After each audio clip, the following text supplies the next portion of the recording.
Welcome to the imperfect Indian mom. So title கார்டில் பார்த்த மாதிரி ஆமாம், நான் 5 AM கிளப்பில் வந்து ஜாயின் பண்ண ட்ரை பண்ணிட்டுருக்கேன். பாஸ்ட் 1 வீக்காக வந்து 5 AM எழுந்துட்டுருக்கேன். ஸோ எனக்கு வந்து ஏதாவது ஒரு ரீசன் இருக்கணும், ஒரு புஷ் இருக்கணும். ஸோ அப்போ தான் என்னால் எழுந்திரிக்க முடியும். நான் வந்து டிரைவிங் கற்றுக்கணுன்னு ரொம்ப நாளாக ஆசை இருந்தது. ஸோ அதை வந்து நான் 5 AMக்கு ஃபிக்ஸ் பண்ணிட்டதுனால கண்டிப்பாக எழுந்து தானே ஆகணும். ஸோ அந்த புஷ் வந்து எனக்கு வந்து டிரைவிங் கிளாஸ் தான். நானும் என் ஃப்ரெண்டும் டிரைவிங் கிளாஸ் ஜாயின் பண்ணிட்டு காலையில் ஃபிக்ஸ் பண்ணிட்டோம் டைமிங். ஸோ எந்திரிச்சு போயிட்டு அதுக்கப்புறமா வந்து ஒரு சின்ன வாக் போயிட்டு அந்த மாதிரி வந்து பியூட்டிஃபுல்லாக ஆக்கிட்டதுனால கண்டிப்பாக எழுந்து போகணும், மிஸ் பண்ணிடக்கூடாது அப்படின்னு தோணுது. ஸோ யாராவது ஒருத்தங்க 5 o'clock எழுந்திரிக்கணும்னு நினைச்சிங்கன்னா ஏதாச்சும் ஒரு சின்ன ஒரு பிடிச்ச விஷயம் இருந்ததுன்னா நீங்கள் எந்திரிச்சிருவீங்க. நான்லாம் வந்து 11 மணிக்கு குறையாமல் எந்திரிக்க மாட்டேன். குழந்தை பிறந்து அந்த மாதிரி ஒரு 4-5 வருஷம் ஃபுல்லாக வந்து இதுவே மிஸ் ஆகிடுறதுனால 10 மணி 9 மணி அந்த மாதிரி தான் எந்திரிக்கிறது. ஸோ 5 AM எந்திரிக்கிறது வந்து ரொம்ப ரொம்ப பியூட்டிஃபுல்லாக இருக்குது.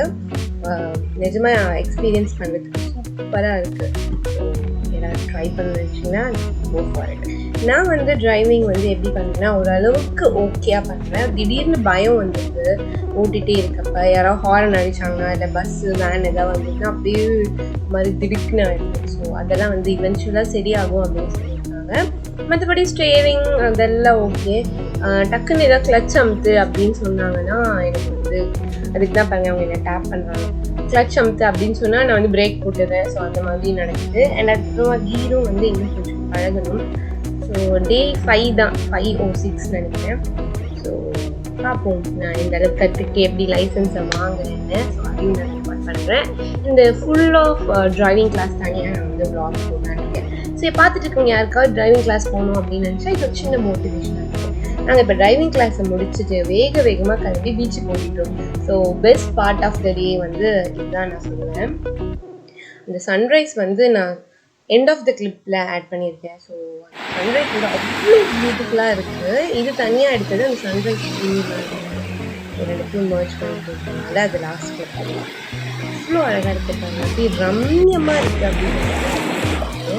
நான் டிரைவிங் கிளாஸ் கூட சரி போனால் ஒரு நாள் மிஸ் பண்ணிடுவேன் போல இருக்குது. இந்த பீச்சுக்கு போகிறது என்னால் மிஸ் பண்ண முடியல. இது அவ்வளோ பீஸ்ஃபுல்லாக கடலும் நம்மளும் மட்டும்தான். ஏன்னா மக்கள் அங்கே தான் வாக்கிங் போயிட்டுருக்காங்க ஃபுட்பாத்தில். இப்போ யாரும் வந்து பீச்சுக்குள்ளே இல்லை. பீச்சே வந்து அப்படியே காலியாக கிடக்குது. நான் வந்து ஃபுல் என்ஜாய் ஒரு 6க்கு போகணும். நான் 7 வரைக்கும் பீச்சில் தான் இருந்தோம். அன்றைக்கி அவ்வளோ பியூட்டிஃபுல்லாக இருந்தது கிளைமேட். ஸோ என்னோட டிரைவிங் மோட்டிவேஷனல் எழுந்து போகணும்னு நினைக்கிறது வந்து இதுவும் ஒரு ரீசன். ஸோ இந்த மாதிரி ஏதாவது ஒரு ரீசன் இருந்ததுன்னா வந்து எல்லா பழக்கத்துக்கும் 21 days வேணும்னு சொல்லியிருக்காங்க. ஸோ பார்க்கலாம். நான் 21 days அப்புறம் பழகிட்டு இது வந்து வந்துட்டு உடனே பிரேக்ஃபாஸ்ட் ரெடி பண்ணிட்டு லஞ்சுக்கு அம்மாவுக்கு கொஞ்சம் ஹெல்ப் பண்ணிட்டு என்னோடய அம்மாவும் தங்கச்சி வீட்டில் இருக்காங்க. எனக்கு வந்து இந்த எக்ஸாம்ஸ் போயிட்டுருக்குமே. ஸோ அது அப்புறம் என்னோட ஆன்லைன் கிளாஸ் எல்லாத்தையும் மேனேஜ் பண்ணுறது கஷ்டமாக இருக்குன்னு சொல்லிட்டு அம்மாவும் என் தங்கச்சியும் வந்து ஹெல்ப் பண்ணுறாங்க. ஸோ அவங்களுக்கு நான் என்னால் முடிஞ்ச ஹெல்ப்பை பண்ணிவிட்டு நான் போயிட்டு கிளாஸில் உட்காந்துருந்தேன். என்ன எழுதினேன் அவளோட கிளாஸை நான் ரெக்கார்ட் பண்ணி என்ன எழுதினேன். பிகாஸ் நான் வந்து சைடில் ஓகே மேம். எனக்கு வந்து 9 to 12 எக்ஸாம். 4 o'clock நம்ம போஸ்ட் பண்ணணும் அன்றைக்கு. ஸோ மெட்ராஸ் யூனிவர்சிட்டி எக்ஸாம்னால 4 o'clock போஸ்ட் பண்ணணும். படித்து எழுதுறது தான் பெஸ்ட்டு எனக்கு தெரிஞ்சு. இந்த புக்கை புரட்டி எழுதுறது எவ்வளோ பெரிய தலைவலினா ஷூ ஆன்சர் எங்கே இருக்குன்னே தெரியாமல் படிக்காமல் ஓப்பன் புக் தானேன்னு.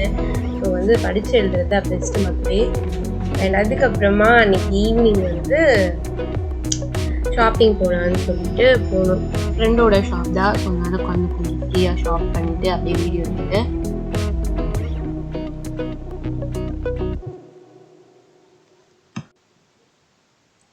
அங்கே அப்படியே ஷாப்பிங்கை கொஞ்சம் எலாபரேட்டாக பண்ணிவிட்டு பிகாஸ் நம்ம வந்து மந்த்லி ஒன்ஸ் தான் போகிறோம் இல்லையா. ஸோ என்னென்ன தேவை எல்லாம் பார்த்து வாங்கிட்டு முடிச்சுட்டு நானும் என் தங்கச்சி என் ஹஸ்பண்ட் வந்து டின்னருக்கு வந்து டக்கா பீஸா வந்துட்டோம். ஸோ அவன் வந்து அதை ட்ரை பண்ணணும்னு சொல்லியிருந்தான். பெப்பா ஃபுட்டின்னு சொல்லி ஒரு சேனலில் பார்த்து நான் இங்கே ட்ரை பண்ணணும்னு சொன்னோம். ஸோ அதுக்காக வச்சுட்டு அங்கே நல்லா தான் இருக்கும். அண்ட் ப்ரைஸ் இதுலேயும் ஓகேயாக தான் இருக்கும். தின் க்ரஸ்ட் பீஸா எல்லாமே. ஸோ அதை அவள் ட்ரை பண்ணிவிட்டு அதோடு அன்றைக்கி தேவை முடிச்சாச்சு.